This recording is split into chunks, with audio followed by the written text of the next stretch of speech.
So the other day in our Discord, I asked the question of what's topic is most interesting? Like, what do you want to learn about most? And today's topic is what was voted on.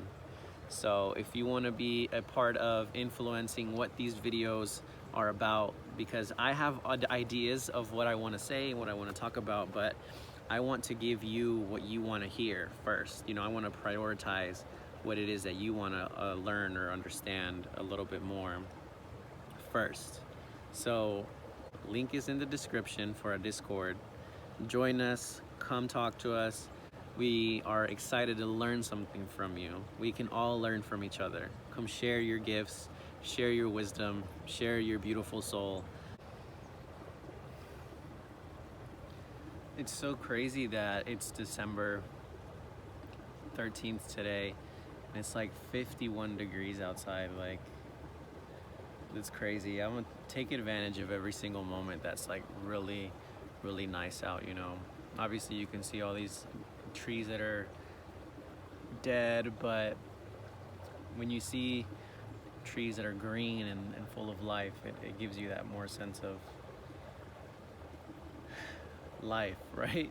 And right now, with everything, this area that I'm in, looking the way it does, with the trees being naked and fallen over, it's nice to feel that sunlight on you and to come out and experience that warmth, because winter gets cold, and I know a lot of people out there have like seasonal depression and stuff, but any moment, any chance you get to feel the warmth, to feel the good, to feel the life, take it, take it. Today, I wanted to talk about 5 things that you can do daily to help you raise your vibration so you can continue to attract the most optimal timeline, the best life that you want to have. So we're gonna start off with number 1. This one is number 1. The rest are in no particular order. But number 1 to me would be becoming aware, right? Becoming aware of your thoughts. Asking, every now and then asking yourself, why am I having this thought? Or is this really my belief?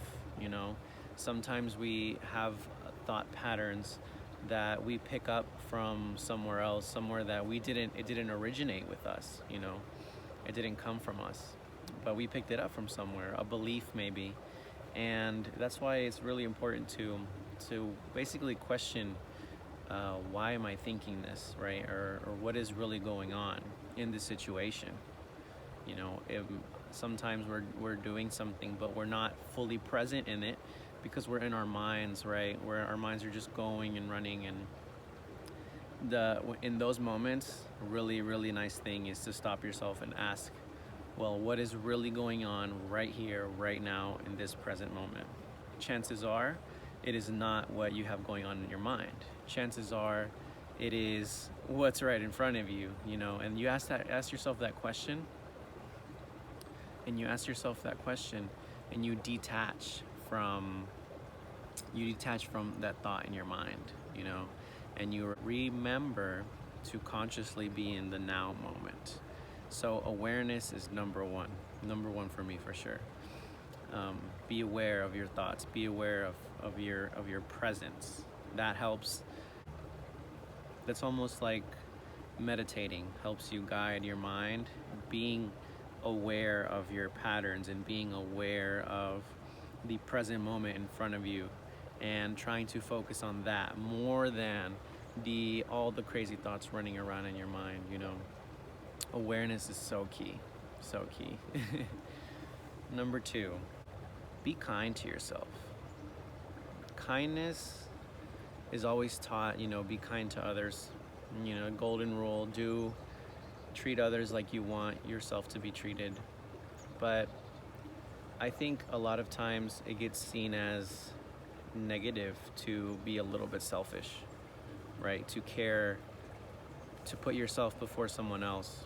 And that's just another belief, like we were talking about, a societal belief that it's bad to be selfish, that you should put others before you. Maybe in reality, if we take care of ourselves first, we can show up for the people we love better, right? We can show up for them in a more full, complete, happy place and take care of them better, love them better, show them better, teach them better. When we take care of ourselves first, we can do better for them.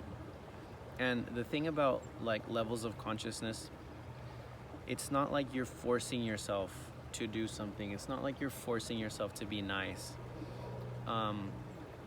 We've all had those moments where we have been angry, been upset, and we've said some things, and we just don't realize what we're saying till after the fact, right? And we regret it maybe, or we realize that we caused ourselves a big problem by reacting in that state. And you would tell yourself, well, I would never say that if I wasn't upset, right?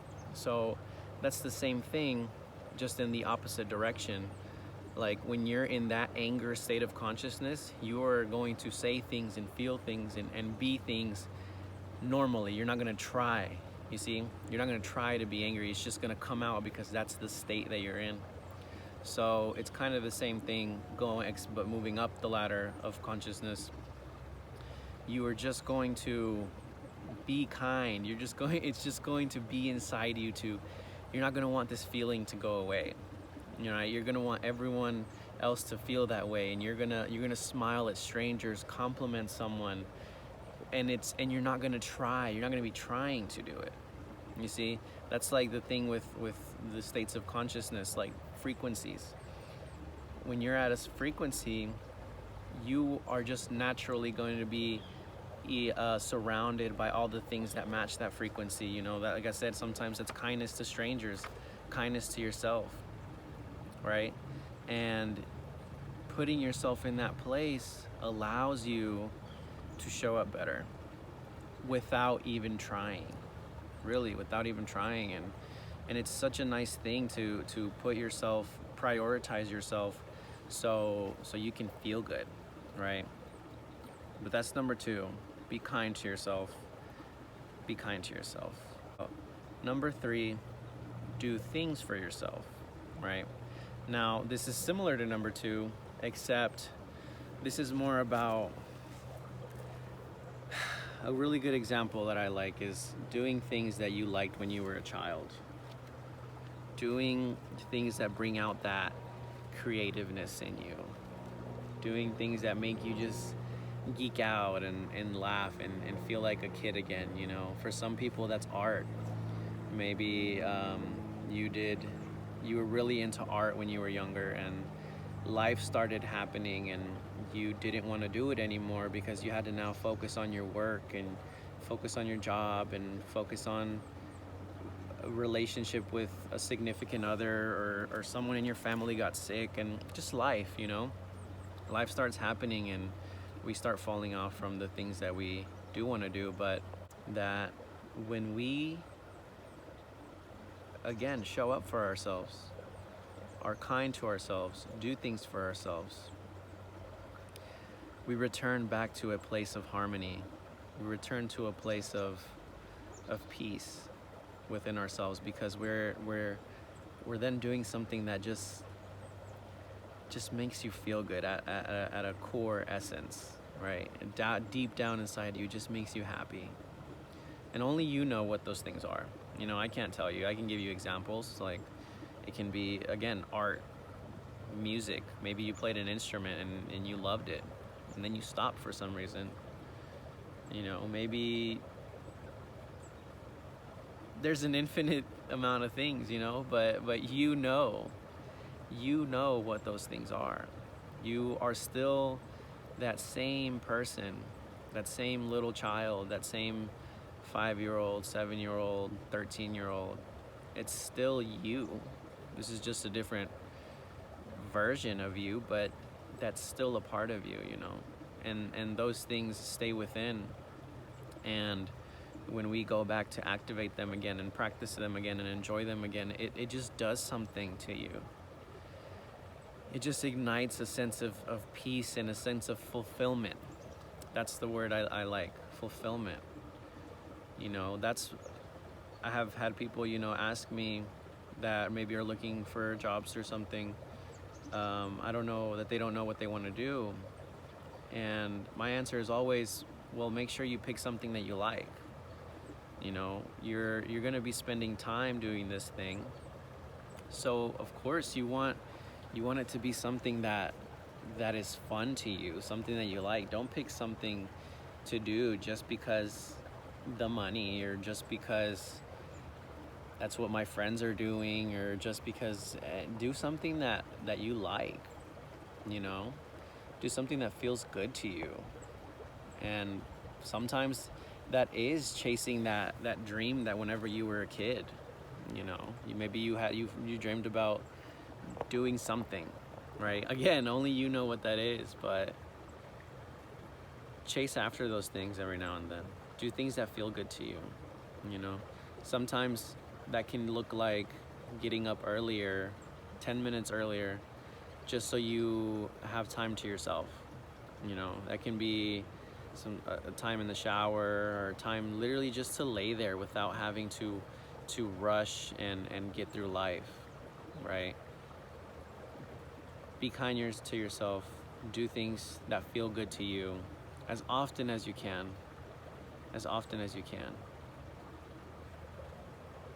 It's important that you feel good. You need to prioritize that. Because we know, like, if we don't prioritize it, who's going to prioritize it for us? I think a lot of my entrepreneurs out there, you've seen, or maybe even not entrepreneurs, but you've seen, it's like picture, it's like, you better have your own dream or else you will become a part of somebody else's. You know, you gotta create what you want, and be aware, but enjoy it, or else you will get lost in doing the mundane work just because for the money, and while you're, you know, giving your energy away to something that you don't really like. On the other side of that is that's someone's thing that they really like, and now you're nurturing their dream, you're nurturing their reality to grow, right? And you got to be a little bit selfish to say, you know what, I want to nurture my reality. I want to nurture the things that I like. The things that I like. Selfishness is good every now and then. Number 4 is to take one small step every day. One small step to that thing that you want, to that being that you want to be, right? You don't have to, too many times we've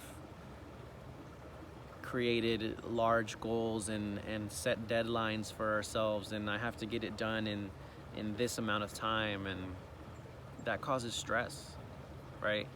If you're not there yet mentally to put time limits on yourself, to force yourself to work under pressure, if you're not used to it, you're just gonna have a bad time, and you're just gonna create more suffering for yourself, because, like, just because you set a goal, you set a time stamp on something, and you don't meet it, it doesn't mean you failed. You know, maybe you got 60% of the way there. You didn't fail, you're 60% of the way there. You didn't meet this imaginary timeline that you created for yourself, but who cares? You still move forward, right? You still made progress, and that's why, it's important to take small steps every single day to create the life that it is that you want. Every day, do one small thing in that direction. You don't have to make a massive list and try to check everything off in one day. If you make a list of 10 things for yourself to do that day, and you only do one of them, give yourself an amazing round of applause, because you did something in that direction that you wanted. This goes back into be kind to yourself, you know? Don't be hard on yourself for not meeting these arbitrary goals that are really just imaginary, and we put them on ourselves. Be kind. Take small steps every day. You can do it. Break it down. Break it down into little tasks that you can do. Because you make tasks too big and they get scary. And it's okay to be scared. It's okay to be afraid, to think this a project you have going on is massive and you sitting there wondering how you're gonna do it. Break it down. Break it down into small steps, increments, little tiny steps, and celebrate. Celebrate every single step that you take. That's how you build your confidence. You build your encouragement. Eventually, you won't need to take small steps. Eventually you'll get to the point where you know yourself, where you've created a version of yourself that, prioritizes these things. And then you'll be able to set goals because you know how to reach them correctly in a healthy way. It's all about health, mental, right? It's all about your mental health. You want things to be as smooth and as easy as possible for you. You don't want to make them hard on yourself. You can do it. You can do it. Take it one day at a time. The last one on our list ties into this one, number 4. Now this is number 5. Slow down. Slowing down the pace of your life. Slowing down the speed at which you think you need to get things done. Slowing down the rate at which you think you need to get things done. The only reason we are always in a hurry is because of, again, societal norms. Maybe before we thought that busy meant good.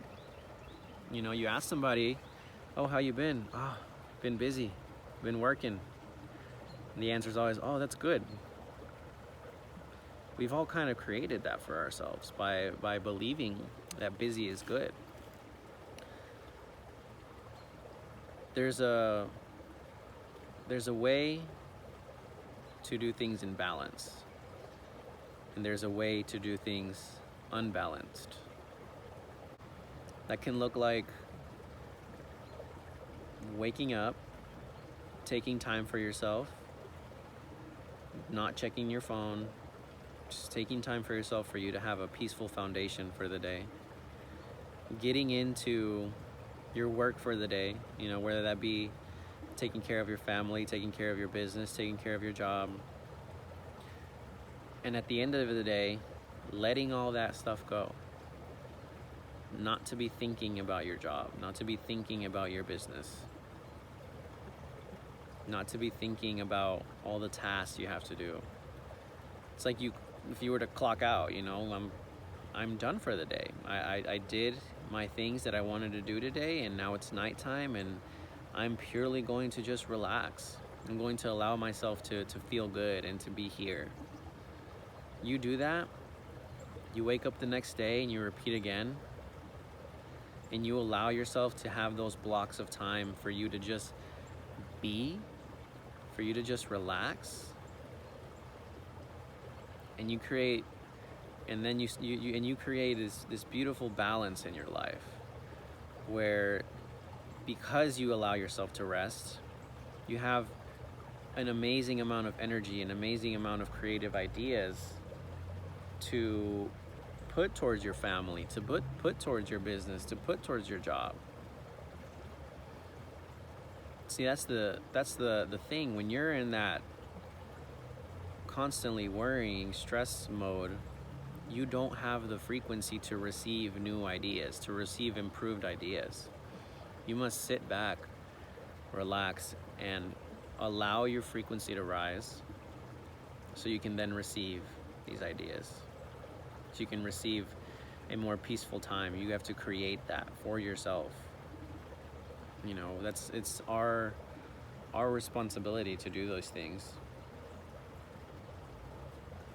And that's why, again, all of these things tie in together.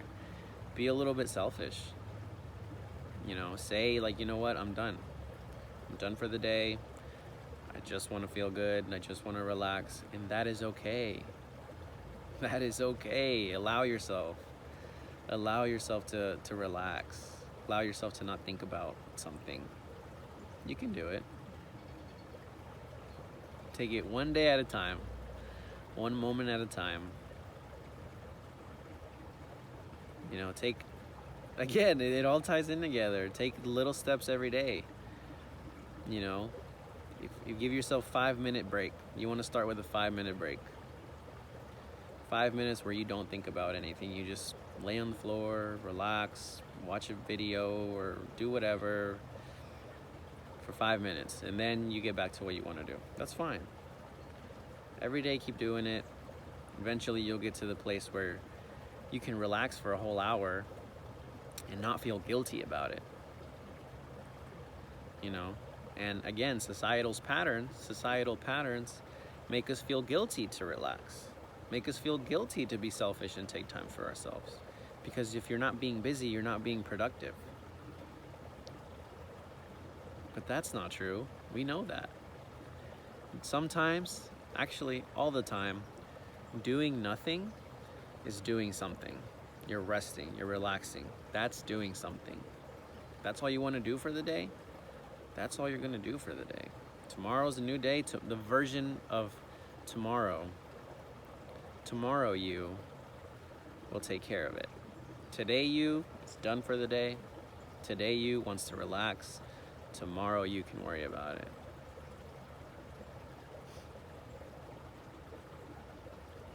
For those of you staying till the end, I have an extra little bonus one. This bonus one that you can incorporate into your day is the power of non-resistant thought. The power of non-resistant thought means if you're working to manifest something, having a resistant thought is, how is this going to happen? It's going to be hard for this to happen. I wonder when this is going to happen. All those things that put a deadline, put a quantity, these are all resistance to this thing because you're not allowing it to flow on its own. When you give something non-resistive thought, you are saying to the universe, I trust that this is mine, that this is going to come to me at the best time, and I trust that it's done. I don't have to do anything else for it, right? Because the universe has an unlimited amount of just benevolent, good, abundant times for us. It's just the default that the universe loves us and wants us to experience the best. Because of our free will, we have to allow it. You know, universe can't intervene. We have to allow those things into our lives. So when we are able to stop resisting of the thought, stop putting a condition on it, we're able to ask for something and let it go and continue on doing our normal routine. If you can do that, if you can ask for something and basically forget about it,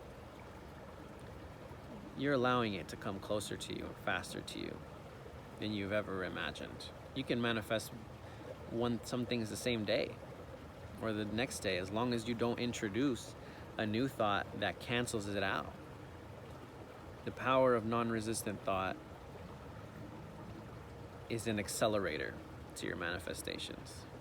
You know, you may ask for something and you may get it 10 years later, 20 years later, because you've just been thinking of all the reasons why you won't have it. Or you may ask for something, know that it's going to work out for you, forget about it, and it comes to you in a week. It's up to us how we receive these things. the things we do, the things we say, the things we believe, the things we think, all of it influences the reality that we create. But I've had a very peaceful time out here, sharing with you and talking with you next to this little waterfall. I hope you found these helpful. I really do. These are all amazing things that work together, and you have to make them work. And I know that you understand this, and I know that you're going to apply this to your life so you can create and be and feel all the beautiful things that the universe has for you. I'm excited to learn more, share more, learn from you, and just keep growing together, and so we can all create this much better place. Thank you.